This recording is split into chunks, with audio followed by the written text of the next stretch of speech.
In the vast and fertile lands of inland Louisiana, where the sky and horizon seemed to meet in an endless embrace, stood the imposing Azure Winds Ranch. Among cocoa plantations and centuries-old mango trees, the main house of Anthony Beraldo Santos, one of the region's largest rural producers, guarded secrets and pains that money could not erase. Anthony, a 45-year-old man, carried in his brown eyes the weight of a sadness that had lasted 8 years.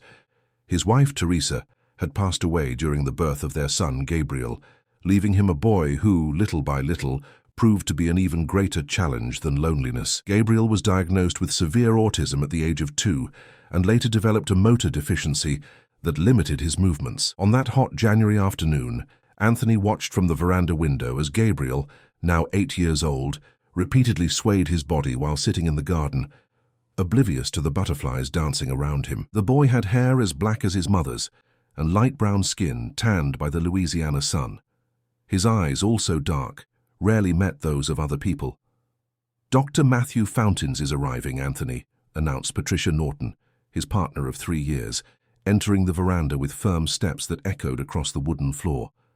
Patricia was Teresa's opposite in every way. Tall, blonde by choice, always impeccably dressed and made up even in the suffocating heat of the countryside. She worked as a real estate agent in New Orleans, where she met Anthony during a negotiation.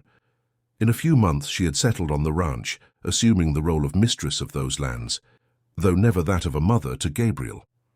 "I've already told Mrs. Josie to prepare the guest room," Patricia continued, adjusting her pearl necklace. "I hope this specialist is worth what he charges. The last one only told us what we already knew." Anthony sighed deeply. "He's coming from Chicago. He's considered a reference in cases like Gabriel's. I don't care about the cost, Patricia. You know that." "Of course, darling," she replied with a rehearsed smile, placing her hand on his shoulder. "I just don't want to see you frustrated again." What Patricia didn't say was that every dollar spent on Gabriel was, in her view, a waste. She kept up appearances in front of Anthony, always feigning concern for the boy. But when his father wasn't around, she barely looked at the child, delegating all care to Mrs. Josie, the housekeeper, and Josephine, the nanny hired specifically for Gabriel.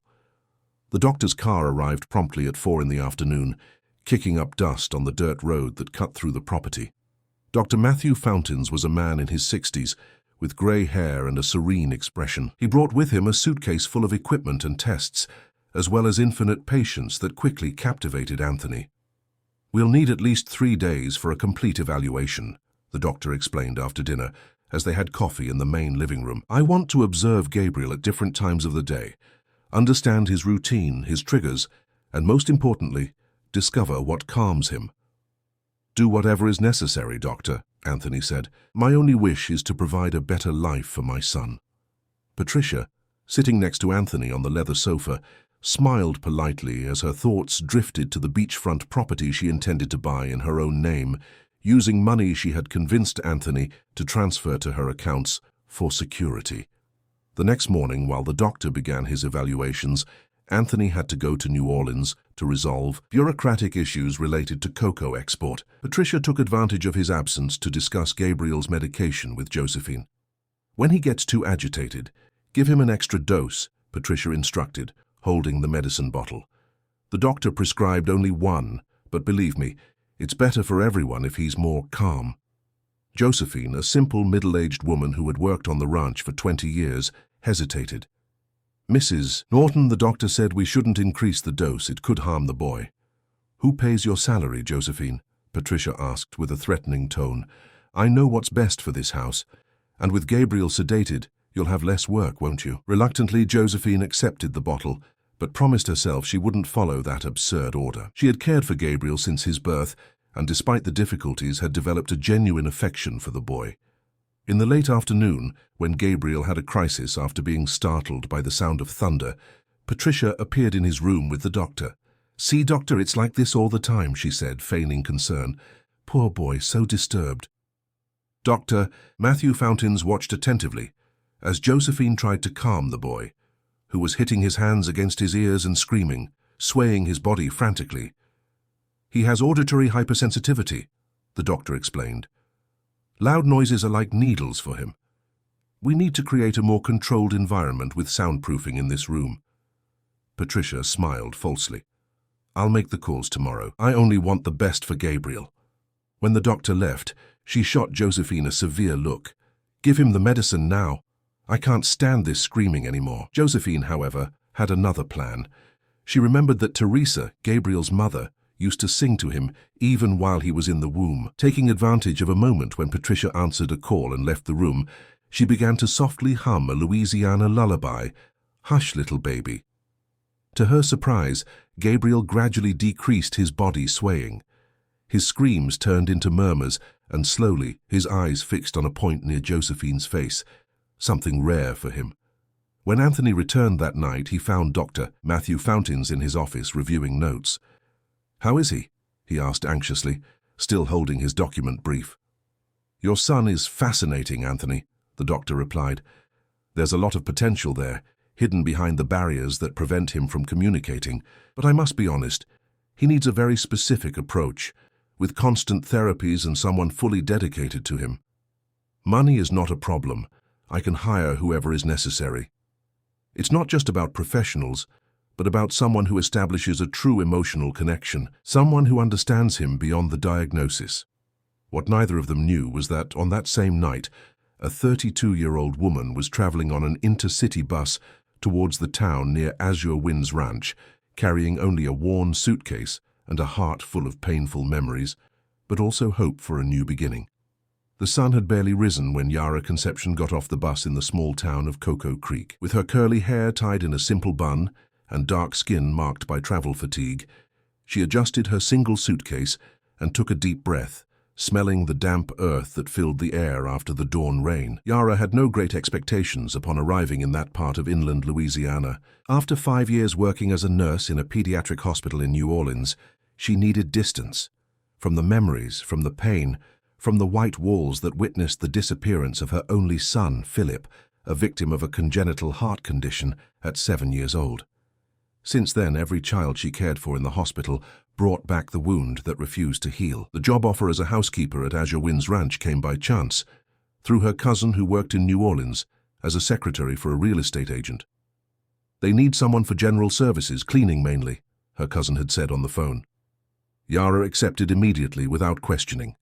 Her knowledge as a nurse would be kept to herself, as if that part of her life also needed to be mourned. "Are you going to Azure Winds Ranch?" asked an old man in a straw hat, approaching her at the deserted bus stop. "If you like, I can give you a ride. I transport goods there every Thursday." Yara hesitated, but the man's sincere smile reassured her. "Thank you very much. My name is Yara Conception. Mr. Januarius? Nice to meet you. You can call me Janu, everyone knows me by that." During the journey in the old pickup truck, Mr. Januarius told stories about the region and, inevitably, about the ranch owners. "Mr. Anthony is a good man, you know. He suffered a lot with the passing of his wife, Mrs. Teresa, but that's life, isn't it? We are never prepared for the separations it brings us." Yara nodded, feeling a lump in her throat as she thought of her own separations. "And there's the boy, too," Mr. Januarius continued. "Gabriel, a little angel born different from others. They say he lives in his own world, barely speaks. A shame. The late Mrs. Teresa would have been a wonderful mother." "And the rancher's current partner?" Yara asked. Mr. Januarius paused, as if carefully choosing his words. "Mrs. Patricia is, well, she's a city woman. She likes fine things, parties. She wasn't born for ranch life, if you know what I mean. But who am I to judge?" When they finally crossed the gates of Azure Winds Ranch, Yara felt a shiver. The property was much grander than she had imagined. An avenue of centuries-old mango trees led to the main house, a colonial-style building with wide verandas and blue windows. Around it, several smaller constructions served as warehouses, employee housing, and facilities for cocoa processing. At the entrance of the main house, a middle-aged black woman with a severe expression awaited. "You must be the new employee. I'm Josie, the housekeeper. You've arrived just in time. We have a lot of work today." Without giving Yara time to settle in, Mrs. Josie quickly showed her where she would stay, a small room in the back of the main house, and immediately handed her aprons and cleaning supplies. "You'll start with the upstairs hallways and rooms." Mrs. Norton went to town with the boss, and Dr. Matthew Fountains is in the boys' room conducting tests. Do not enter there under any circumstances. No one should disturb during the sessions." Yara nodded and began her work silently, trying to orient herself in the enormous house. The decor was elegant but cold. Impersonal paintings, furniture that seemed never to have been used. The exception was the library, where framed photos showed a sweet smiling woman next to a younger, happier Anthony. During the afternoon, while cleaning the hallway windows, Yara heard screams coming from one of the rooms. They were high-pitched, desperate screams, clearly from a child in distress. Her heart pounded. The nurse's instinct spoke louder than the instructions she had received. She dropped the cleaning cloth and followed the sound. She stopped in front of a door carved with animal designs. The screams continued, now accompanied by adult voices that seemed to be trying to calm the child without success. "Please, Gabriel," a man's voice said. "We need to finish this test." "Perhaps we should stop for today, Doctor," another voice, feminine, suggested. Yara recognized it as Josephine's, the nanny she had been briefly introduced to earlier. No, he needs to learn to deal with frustrations," the man insisted. Gabriel's crisis intensified. Without thinking twice, Yara opened the door. The room was spacious, adapted for a child with special needs. Colorful mats covered part of the floor, and various sensory equipment was scattered in the corners. In the center, a boy of approximately 8 years old rolled on the floor, hitting his head against the mat and screaming, while a gray-haired man tried to hold him unsuccessfully. "Who are you?" the man asked, annoyed by the intrusion. "We are in a private session." Josephine, holding a clipboard, looked distressed. "She's the new employee, Doctor. Please, miss, you shouldn't." But Yara was no longer listening. Her eyes were fixed on Gabriel, who continued in crisis. In an instinctive movement, she knelt a few steps away from him. "Hi, Gabriel," she said softly, almost a whisper. "It's okay. You're safe." The boy continued to struggle, but something in Yara's voice seemed to reach him. She then began to softly hum the same song she used to sing to Philip during his pain crises. "Boi da cara preta, pega essa criança que tem medo de careta." Black-faced ox, catch this child who is afraid of scary faces. To the surprise of everyone in the room, Gabriel gradually stopped screaming. His movements decreased in intensity until he lay still lying down, but with his gaze fixed in Yara's direction, as if he truly saw her. How did you do that?" the doctor asked, dumbfounded. Yara continued singing softly, ignoring the question. Slowly, she extended her open hand towards Gabriel without touching him, just offering contact. To Josephine's astonishment, who had cared for him for years, the boy extended his own hand and lightly touched Yara's fingers. "My goodness," Josephine whispered, hand to her mouth. At that exact moment, the bedroom door opened again. Anthony and Patricia were back, attracted by the screams they heard as soon as they entered the house. "What's going on here?" Anthony asked, concerned. His eyes quickly assessed the scene. His son, usually aloof, was unusually calm, his hand touching that of a stranger who was humming. Patricia, beside him, narrowed her eyes, noticing the intimacy of the scene. "Who is this woman? And what is she doing in Gabriel's room?" she demanded, her voice sharp. "Doctor." Matthew Fountains slowly stood up, his eyes still on the interaction between Yara and Gabriel. "This is, excuse me, I don't know your name." "Yara Conception," she replied, still keeping her voice soft so as not to startle Gabriel. "I'm the new employee. I apologize for entering without permission, but I heard the screams and you decided to interfere with a medical procedure?" Patricia interrupted, furious. Anthony, however, did not share his partner's indignation. He watched fascinated as his son, who rarely allowed physical contact without panicking, kept his hand on Yara's with a serenity never seen before. "What did you do?" he asked, approaching cautiously. "I just sang a song that used to calm my son," Yara replied sincerely. Only then did she realize she had revealed more about herself than she intended. "Your son?" Anthony asked. Yara's gaze dropped for an instant. "Yes, my son Philip. He is no longer with us." A respectful silence filled the room. Broken only by the soft melody, Yara continued to hum for Gabriel, who now seemed almost sleepy, relaxed for the first time in a long time. The morning after the incident in Gabriel's room, Azure Winds Ranch seemed enveloped in a different atmosphere. Birds sang as always in the branches of the centuries-old mango trees. Workers moved among the cocoa trees, and the Louisiana sun shone relentlessly. But inside the main house, something had changed. Anthony woke up earlier than usual.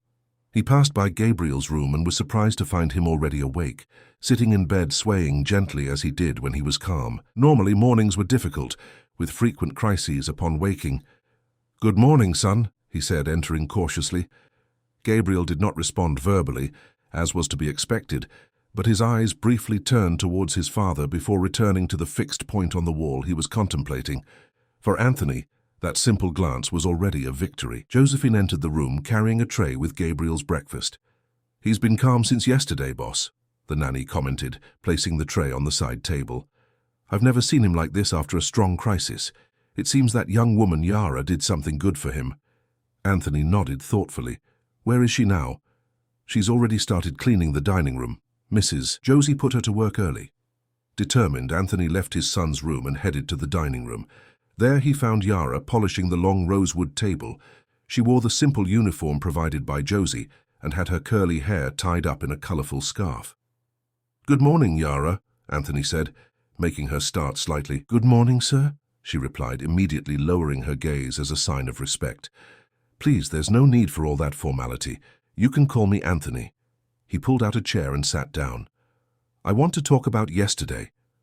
Yara stopped polishing the table, worried. She was sure she would be reprimanded for interfering with the boy's treatment. "I apologize for the intrusion, sir. It won't happen again." "Actually," Anthony smiled slightly, "I came to thank you.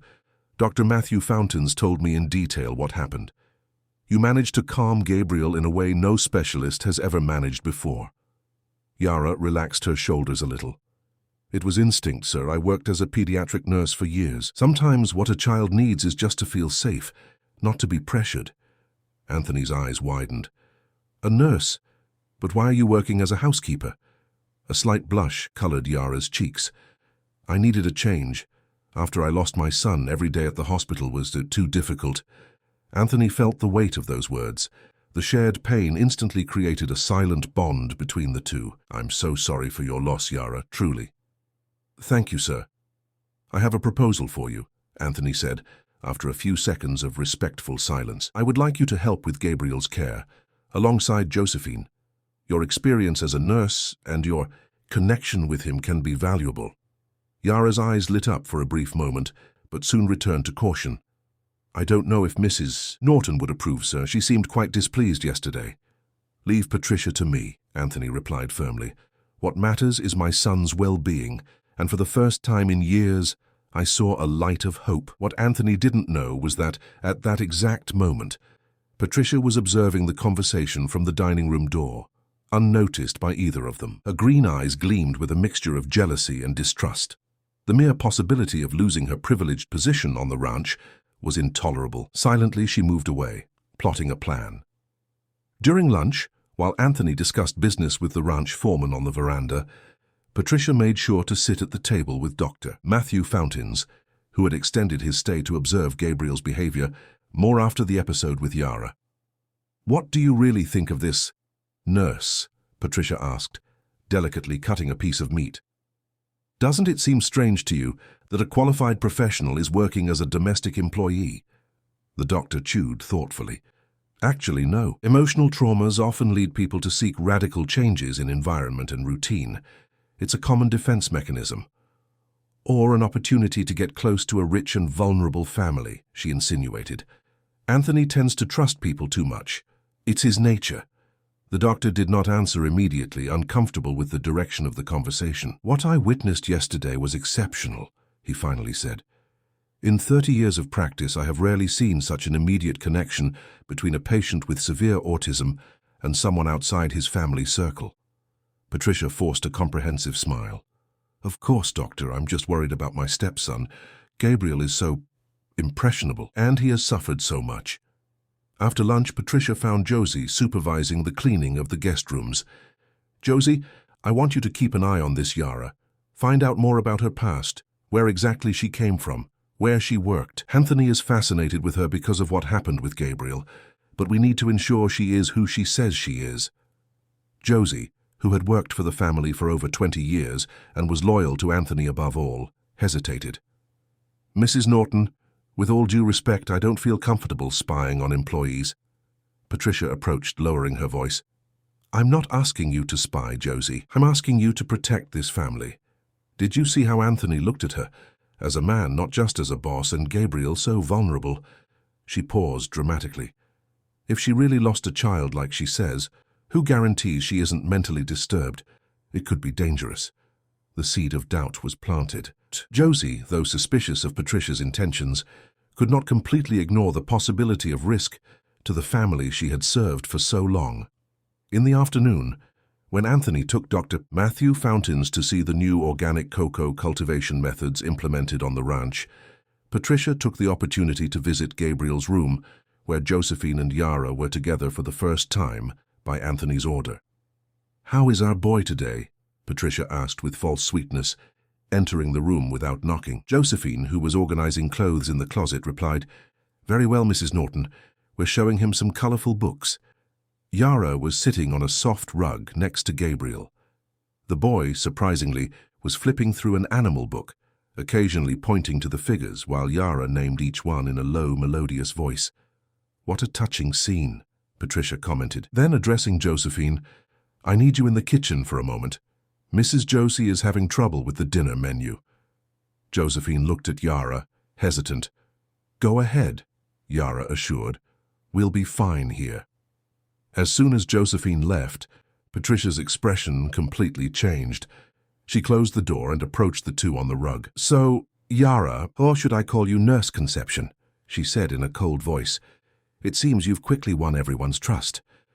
Yara remained calm, aware of Gabriel's presence. "I'm just doing what Mr. Anthony asked me to, Mrs. Norton."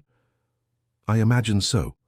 Patricia walked around the room, touching Gabriel's objects with disinterest. "You must think you're very lucky. Arriving at a place like this, being promoted from cleaner to caregiver in less than 24 hours, getting close to the ranch owner. I have no ulterior motives if that's what you're implying," Yara replied firmly, but without altering her tone of voice so as not to disturb Gabriel. "They all say that, dear." Patricia smiled coldly. "But let me be clear. This is my house. Anthony is my partner, and Gabriel, well, he's just a burden we carry together. If you think you can come in here and change that—" Gabriel began to rock back and forth, disturbed by Patricia's threatening tone, although she kept her voice low. "Please," Yara pleaded, "you're scaring him." Patricia ignored the request, approaching closer. "I believe your employment contract ends in a month. It will be a shame when Anthony discovers you're not suitable for the position." At that moment, Gabriel let out an anguished moan and began hitting his hands against his ears. Yara immediately started singing the same song from the day before, completely ignoring Patricia. To the woman's frustration, Gabriel responded to the song, gradually calming down. More than that, he did something that shocked Patricia. He leaned his head on Yara's shoulder for a few seconds, a gesture of trust never before shown. "This won't stand," Patricia hissed before leaving the room, slamming the door hard enough to make Gabriel startle again. Alone with the boy, Yara whispered, "It's okay, Gabriel. I'm here with you. No one will separate us." What she didn't know was that her words would be tested much sooner than she imagined. Patricia was already plotting how to get rid of that intruder before she destroyed all her plans. In the days that followed, Azure Winds Ranch became a silent battlefield. On one side, Yara dedicated herself entirely to Gabriel's care, achieving small daily victories. On the other, Patricia moved all her pieces to undermine the new caregiver's credibility. Gabriel's progress, however, was undeniable. For the first time in years, the boy began to show interest in the world around him. In Yara's presence, he significantly reduced repetitive behavior, maintained eye contact for longer periods, and, to Anthony's indescribable joy, had begun to emit sounds that resembled words. He said, "Water, Anthony," Yara exclaimed one sunny afternoon while they were in the garden. "I'm absolutely sure." Gabriel was sitting on a colorful mat in the shade of a mango tree. Beside him, Yara showed different objects and named them patiently and melodiously. When she held up a glass of water, the boy pointed and made a sound that in fact sounded very much like water. Anthony, who was observing the scene closely, felt his eyes well up. In 8 years, he had never heard his son's voice directed at something specific, only screams during crises. "Can you do it again, son?" he asked, kneeling beside Gabriel. "Water." To his surprise, the boy looked briefly into his eyes and repeated the sound, now clearer. "Water." Anthony couldn't hold back his tears. He impulsively hugged Yara in a gesture of pure gratitude that did not go unnoticed by Patricia, who watched the scene from the veranda with clenched fists. That night, during dinner, Anthony was overflowing with happiness. "Dr. Matthew Fountains was impressed when I told him on the phone," he said, serving himself a generous portion of moqueca. "He said it confirms what he suspected. Gabriel has much more capacity than we imagined. He just needed the right approach." Patricia, sitting opposite him, forced a smile. "That's wonderful, dear, but we shouldn't get too carried away by a single episode. It might have been a coincidence." "It wasn't a coincidence," Anthony interrupted with unusual firmness. "You weren't there. You didn't see his eyes. It was real communication, Patricia. My son was really trying to talk to me." Of course," she replied, strategically retreating. "I just don't want you to be disappointed if the progress is slow." Anthony put down his cutlery and looked directly at his partner. "Do you know what the problem is, Patricia? You never believed in Gabriel's potential. You always saw him as a burden." The last word came out laden with hurt. Patricia paled. How could Anthony know she had used that exact word when speaking to Yara? "How can you say that?" she protested, trying to appear offended. "I've dedicated myself to this boy for 3 years. Have you really?" Anthony questioned, with a sudden clarity that surprised him. "You barely enter his room. When he has crises, you withdraw. You leave all the work to Josephine and now to Yara." "It's different for me," Patricia defended herself. "I'm not his biological mother. I'm trying to build a relationship, but it takes time." 3 years wasn't enough time. Anthony's voice was calm but firm. "Yara has known Gabriel for less than 2 weeks and has already established a deeper connection than you ever tried." Patricia realized she was losing ground quickly. She changed tactics.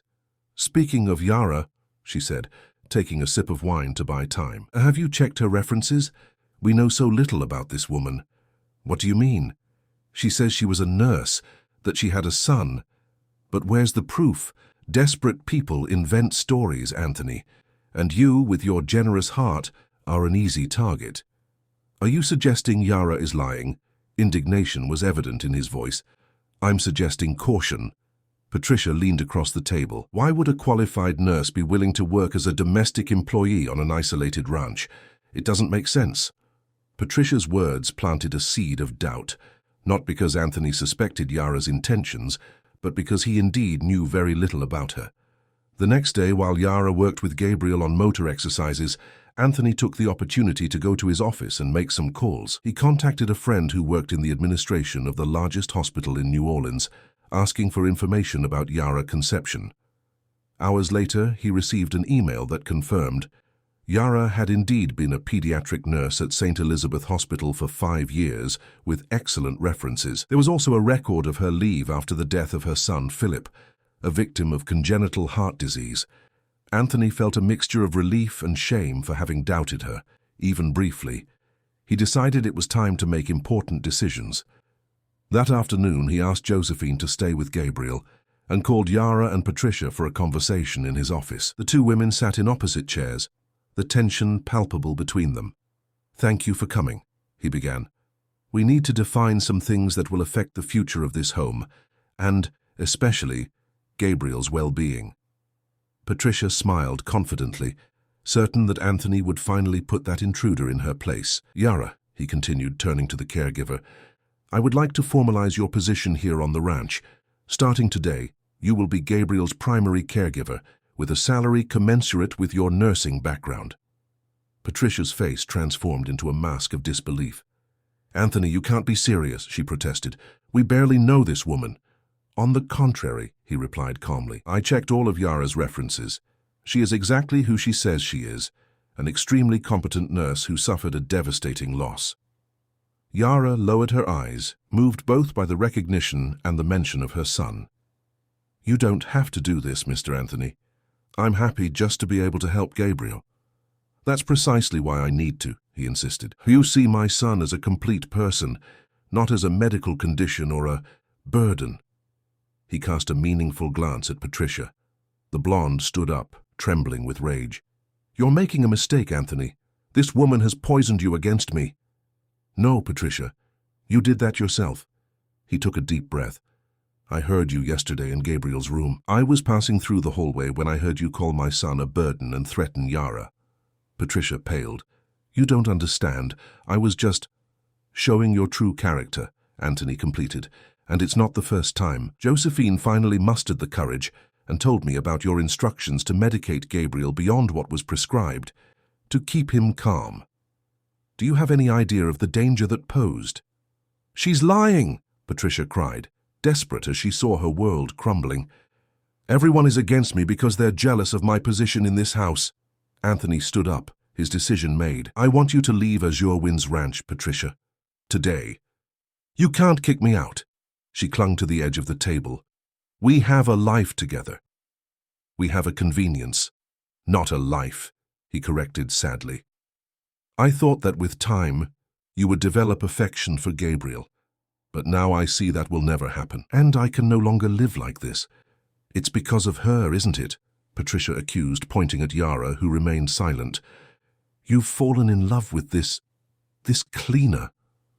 Yara rose with dignity. "Excuse me, I think it's best if I leave you two alone to resolve this." "No," Anthony said. "Please stay. This concerns you two as part of this house now." Patricia laughed, a bitter, humorless laugh. "Part of this house? Do you really believe she's here for your precious Gabriel? She wants your money, Anthony. She wants to take my place." "I don't want any of that," Yara defended herself, finally speaking. "I just want to help that boy who reminds me so much." "Your dead son," Patricia interrupted cruelly. "Is that what Gabriel is to you? A substitute?" Yara recoiled as if slapped. "That was too low," Anthony intervened, now genuinely furious. "You have 1 hour to pack your things and leave, or I'll call the police." "You'll regret this," Patricia threatened, heading for the door. "It's not over, Anthony. And as for you," she looked at Yara with hatred, "keep your eyes wide open. No one takes what's mine." When the door slammed shut after Patricia's stormy exit, a heavy silence fell over the office. Anthony sank into his chair, emotionally and physically exhausted. "I'm sorry you witnessed that," he said finally. "And I'm even more sorry for everything she said." "You don't need to apologize," Yara replied softly. "But you need to know one thing. I would never see Gabriel as a substitute for my Philip. Every child is unique. Every soul is irreplaceable." Anthony nodded, touched by the sincerity in her voice. "I know that now. And I also know that your arrival at Azure Winds Ranch was the best gift Gabriel and I could receive." Outside the office, as she climbed the stairs to pack her bags, Patricia muttered vows of revenge. That small-time rancher and that meddling little nurse didn't know who they were dealing with. She would return, and when she did, she would make sure to destroy the happiness that was beginning to blossom at Azure Winds. Time at Azure Winds Ranch seemed to flow differently after Patricia's departure. The air had become lighter, laughter more frequent, and Gabriel flourished each day under Yara's dedicated care. 3 months had passed. Spring had arrived in inland Louisiana, covering the property with yellow trumpet tree flowers that transformed the landscape into a golden sea. On the veranda of the main house, Gabriel now ventured with a special walker, adapted to his motor needs. Each step was an achievement celebrated by Yara and Anthony, who watched with undisguised pride. "Come on, Gabriel, 2 more steps to the chair," Yara encouraged, kneeling a few feet away from him, arms outstretched in a welcoming invitation. Gabriel, now almost 9, clung to the walker with determination. His eyes, once so distant and lost in an inner world, now sought Yara's like a lighthouse. With visible effort, he took 2 more unsteady steps, finally reaching the outstretched hands of his caregiver. "You did it, my little one!" Yara cheered, hugging him carefully so as not to startle him with sudden movements. To their surprise, Gabriel not only accepted the hug, but also made a sound that sounded very much like "Ya," his attempt to say her name.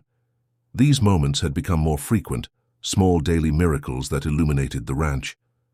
Anthony, leaning against the doorframe, smiled emotionally. The change in his son was so profound that sometimes he had to pinch himself to believe it. Gabriel still had severe autism, still faced significant challenges, but the difference was in the quality of life he now experienced, in the connection he managed to establish with the world around him. "He's starving today," Anthony commented, approaching the two. Josephine said he ate all his breakfast fruit without protesting. "We're working with different textures," Yara explained, helping Gabriel sit in the adapted rocking chair. "And I discovered he loves mangoes, especially if we tell stories about how mangoes grow on trees while he eats." Anthony sat in a nearby chair, watching how Yara gently wiped a string of saliva from Gabriel's chin with naturalness and affection, without a hint of hesitation or disgust. "How do you do that?" he asked almost to himself. Yara looked at him confused. "Do what?" "Make everything so natural, caring for him, understanding him, making him progress. For years we had the best specialists in the country, and no one achieved what you did in a few months." Yara smiled, a smile that lit up her dark eyes. "There's no secret, Anthony. You just need to see the person beyond the condition.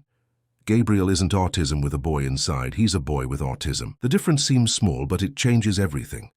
Anthony nodded, absorbing those simple words that carried so much truth.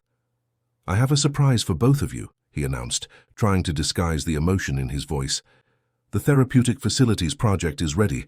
The architect delivered it to me yesterday." Yara's eyes shone with excitement. "Really? Can we see?" A few weeks earlier, inspired by Gabriel's progress and Yara's ideas, Anthony had decided to transform part of the ranch into a therapy center for children with special needs, especially autism. The idea was to create a space where other children in the region could access treatments normally only available in large cities. Anthony spread a roll of architectural plans on the veranda table and began to show the project. "Here we'll have the sensory room with all the equipment you suggested. This area will be for physical therapy. And look, I included the animal therapy space you wanted so much." Yara traced the design with her fingers, amazed. "It's more than I dreamed of, Anthony. These children will have a real chance for development. None of this would exist without you," he said, covering her hand with his own on the paper. "You not only transformed Gabriel's life, but showed me how I can use my resources for something truly meaningful." Their gazes met and remained connected for a moment that seemed longer than usual. In recent months, an increasing closeness had emerged between them, born of mutual respect and shared admiration, but which now clearly evolved into something deeper. Yara was the first to look away, slightly blushing. "Gabriel is loving all of this," she commented, turning her attention back to the boy who was gently swaying in his chair, seemingly at peace. "Yara," Anthony began, gathering courage, "for some time now I've wanted to say—" The moment was interrupted by the sound of tires at the ranch entrance. An official Child Protective Services (CPS) car parked near the main house. From it emerged a middle-aged woman with a severe expression, carrying a folder, and a younger man in formal attire. Anthony frowned, concerned. "Who could that be?" he murmured, rising to greet the visitors. Yara felt a tightening in her chest, a bad premonition she couldn't explain. "Good afternoon," the woman greeted as she climbed the veranda steps. "I'm looking for Mr. Anthony Beraldo Santos." "That's me," Anthony replied. "How can I help you?" The woman presented an official identification. "I'm Martha Cooper, a social worker from Child Protective Services. This is Dr. Richard Menzies, a child psychologist. We received a complaint about possible child abuse of a child with a disability at this residence." Anthony paled. "Abuse? That's absurd."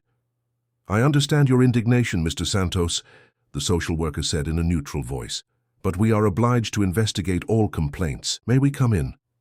Yara had placed herself protectively beside Gabriel, who was beginning to show signs of discomfort with the presence of strangers. "Who made this complaint?" Anthony asked, trying to keep calm so as not to disturb his son. "Unfortunately, we cannot reveal that information," the psychologist replied. "But we need to speak with you and with everyone involved in the care of minor Gabriel Beraldo Santos, and we will need to evaluate the child." Anthony took a deep breath, trying to organize his thoughts. He had nothing to hide. His conscience was clear. But he knew Gabriel would not react well to interrogations or examinations by strangers. "All right," he finally agreed, "but I ask that you be patient with my son. He has severe autism and is easily startled by changes in routine." The visitors were led to the living room, while Yara remained on the veranda with Gabriel, trying to keep him calm with soft music and sensory games. Inside the house, Anthony explained Gabriel's condition, the history of treatments, and how Yara had brought significant progress in recent months. So this lady, Yara Conception, is not a professional originally hired for specialized care, the social worker questioned, making notes. Not initially. She came to work as a domestic employee, but when I discovered her background as a pediatric nurse and saw her special connection with Gabriel, I offered her the position of primary caregiver. And does she have specific qualifications to deal with autistic children? The psychologist asked. Anthony hesitated. Formally, no, but her experience as a nurse and her natural intuition— Mr. Santos, Martha interrupted, I understand your enthusiasm, but leaving a child with complex needs in the care of someone without specific training can constitute negligence, even if unintentional. Negligence? Anthony stood up, indignant. My son has never been so well cared for in his entire life. We need to evaluate the child now, the psychologist declared, ignoring the protest. And we'd like to speak with Ms. Conception separately. On the veranda, Yara realized something serious was happening. Josephine quickly appeared, sent by Anthony to take Gabriel to his room while the situation was resolved. When the CPS professionals approached Gabriel to examine him, the inevitable happened. The boy, disturbed by the stranger's approach, went into crisis. He began to scream and hit his hands against his ears, refusing to be touched. Look at that, the social worker murmured to the psychologist, as if it confirmed something. Yara tried to intervene. Please, he's scared. Let me calm him first. Ms. Conception, Martha said coldly, we need to see how he reacts naturally. Your interference could mask behaviors important for our evaluation. Anthony, desperate to see his son suffering, lost his composure. That's enough. I won't allow you to torture my son like this. If you want to evaluate him, you'll have to respect his time and space. The psychologist, more sensitive than his colleague, realized that the approach was wrong. Perhaps it would be better to return another time with a more appropriate strategy, he suggested, and we could speak with the doctor who attends Gabriel. Excellent idea, Anthony agreed promptly. Dr. Matthew Fountains is a national reference in autism. I can provide all his contacts and reports. The social worker did not seem satisfied, but reluctantly agreed. We will return in 3 days. Until then, we request that Ms. Conception not be alone with the child, she declared, and we will be contacting this doctor and other specialists who have treated the boy. When the visitors finally left, Yara collapsed into a chair, trembling. Gabriel had been taken by Josephine to his room where he was slowly calming down. That was Patricia's doing, wasn't it? She asked, knowing the answer before she even formulated the question. Anthony nodded somberly. Who else could it be? She threatened that she wasn't finished. And now? Now we fight, he replied with determination. I have all the records of Gabriel's progress. I have Dr. Matthew Fountains who will testify in your favor. I have resources to hire the best lawyers if necessary. Yara looked at him, distressed. But what if they think I'm not qualified? Formally, they're right, Anthony. I don't have specific training for autism. Anthony knelt before her, holding her hands. Then you will get that training. I'll do whatever it takes, but I won't let them separate us, Yara. Not after everything you've done for Gabriel and for me. Her eyes filled with tears. I'm scared, Anthony. I couldn't bear to lose Gabriel. He filled a void I thought would never be filled. I know, he whispered, gently touching her face, and you filled ours. At that moment, with the threat hanging over them, Anthony did something he had wanted to do for months. He leaned in and kissed Yara gently. A brief, almost shy kiss, but laden with promises and deep feelings. We'll face this together, he promised as he pulled away, as a family. What they didn't know was that miles away in a luxurious apartment in New Orleans, Patricia smiled satisfied on the phone, receiving information about the CPS visit to the ranch. Excellent, she murmured. Keep me informed of everything. This is just the beginning. The 3 days following the Child Protective Services visit were the longest at Azure Winds Ranch. Anthony mobilized all available resources. He contacted Dr. Matthew Fountains, who promptly agreed to travel from the capital to testify in Yara's favor. He hired a renowned lawyer specializing in family law, and he gathered all documentation about Gabriel's progress in recent months, including videos recording his development. Yara, in turn, dedicated herself to intensive study of autism. Connected to the ranch's satellite internet, she spent her nights devouring scientific articles, online courses, and expert testimonies. If the problem was her lack of specific training, she would do the impossible to compensate for that gap. On the morning of the third day, even before Child Protective Services returned, encouraging news arrived by phone. Louisiana State University, LSU, offered an intensive training course in autism spectrum disorder, ASD, for health professionals, starting the following week. "It's perfect, Yara," Anthony exclaimed after hanging up the phone. "The course lasts only 1 month with classes 3 times a week. You can go to New Orleans and come back on the same day." Yara, who was playing with Gabriel on the living room rug, looked up hopefully. "Do you think that would help our case?" "I'm sure it will. It shows your willingness to formally qualify, in addition to all the practical experience you already have."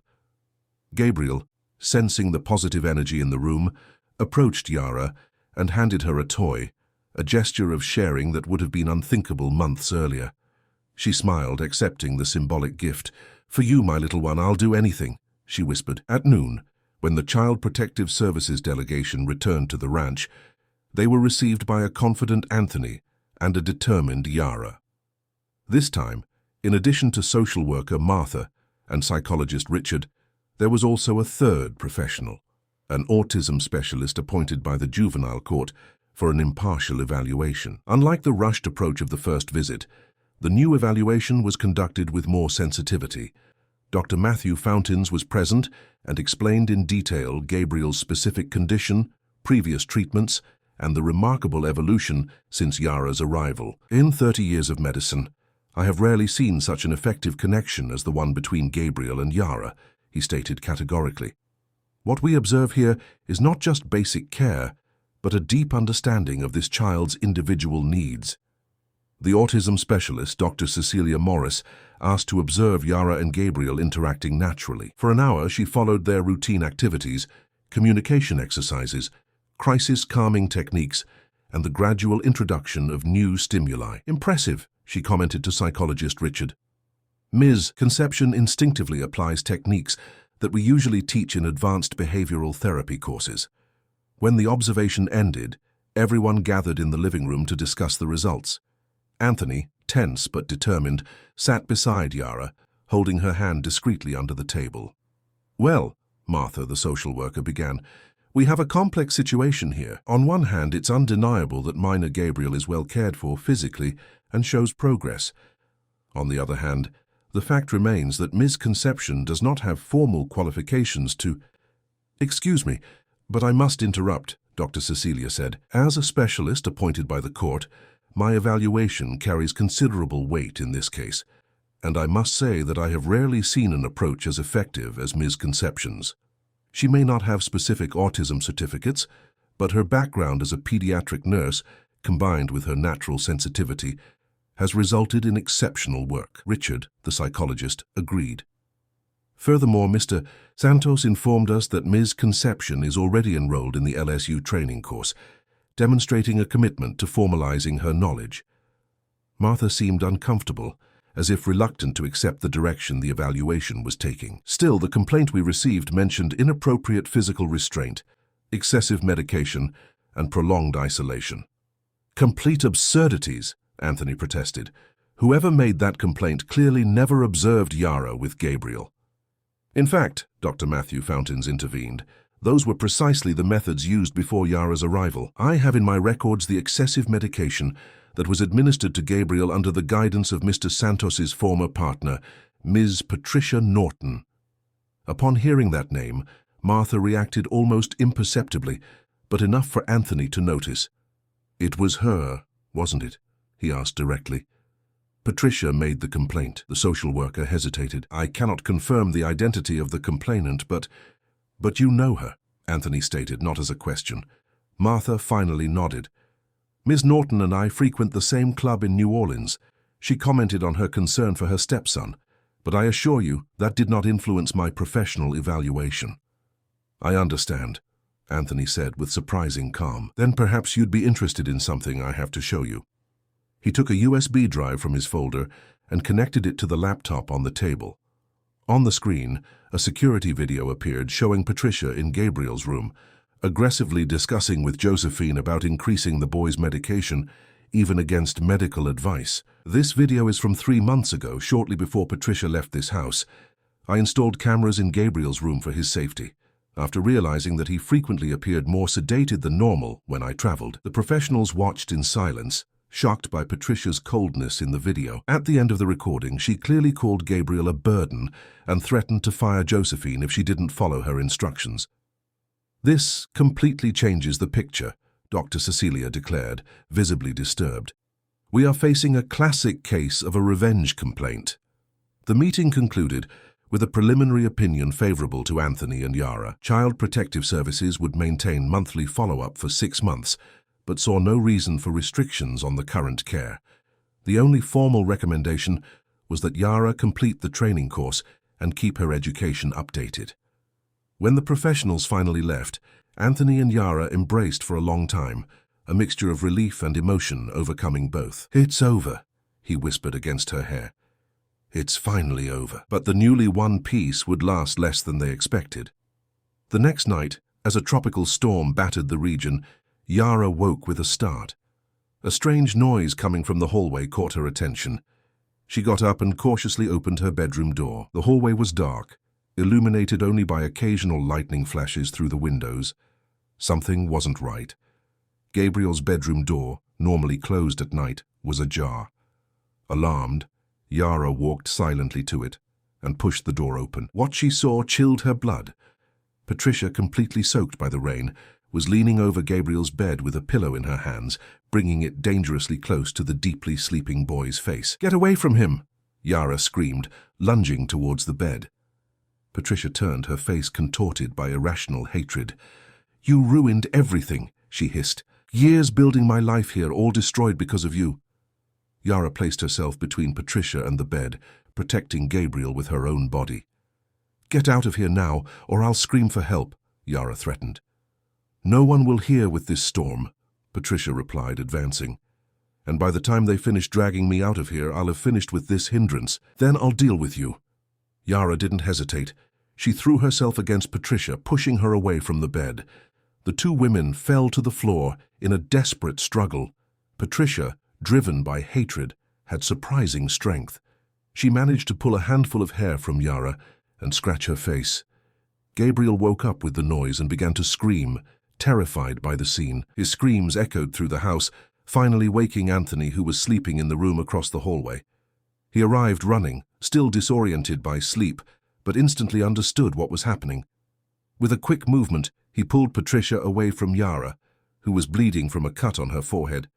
"What do you think you're doing?" he roared, holding Patricia's wrists tightly. "I came for what's rightfully mine," she screamed, trying to break free. "You owe me all of this. I put up with that retarded boy for years." Gabriel screamed louder and louder, terrified.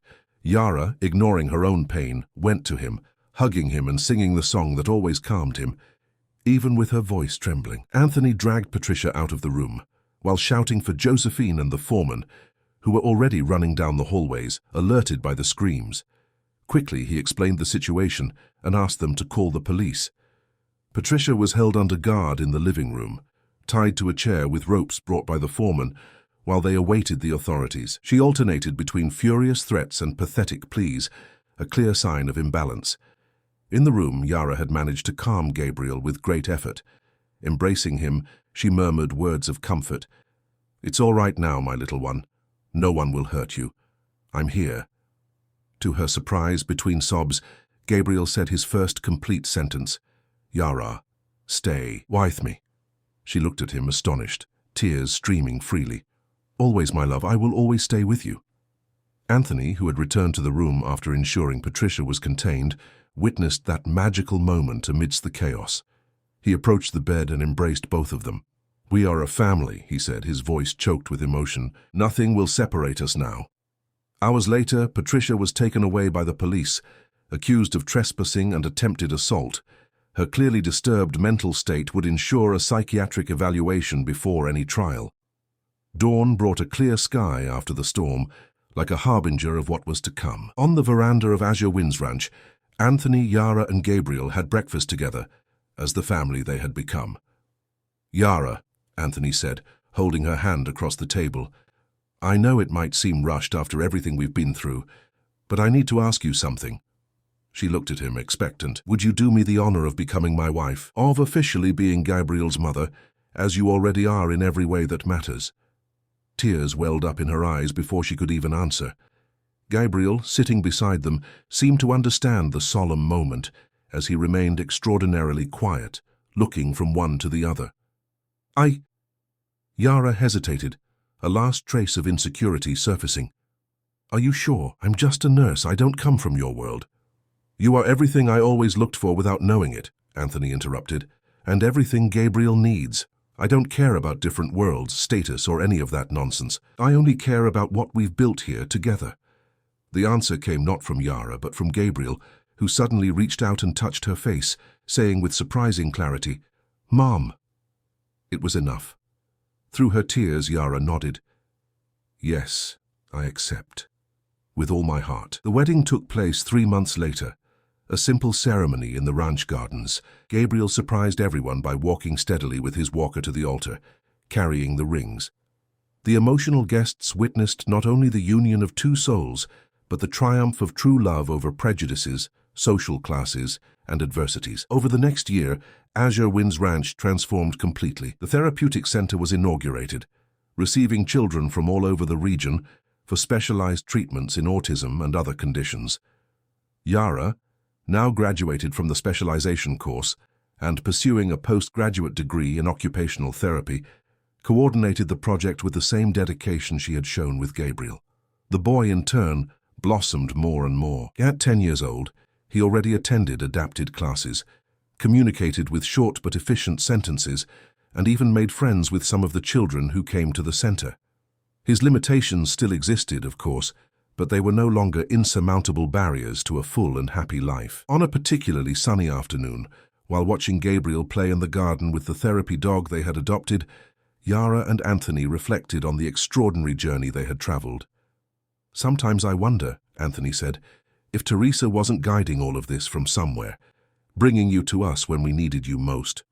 Yara smiled, leaning her head on her husband's shoulder. "Perhaps it was my Philip working alongside her, 2 angels watching over us." Gabriel approached, walking more steadily, the golden retriever therapy dog by his side, patient and protective. "Mum," he called, holding out a drawing he had made. "For you."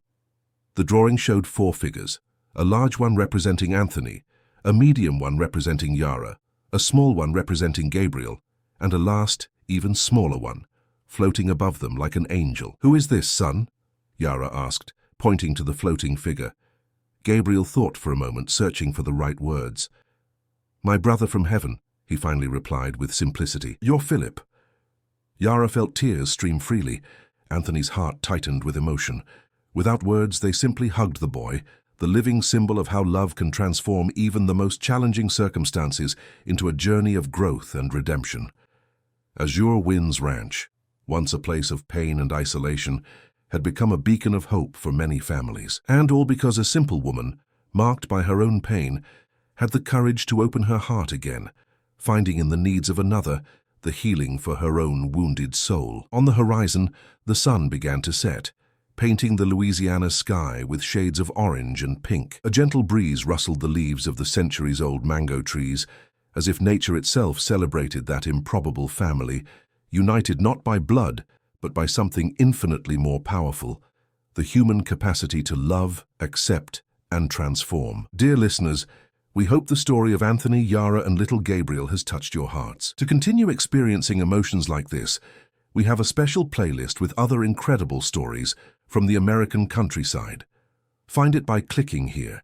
If you were moved by this journey of overcoming and love, don't forget to subscribe to the channel and leave your like. Every day we bring unique stories that explore the richness of human feelings and the transformative power of true love. We count on you in the comments to tell us which part touched your heart the most. See you in the next story.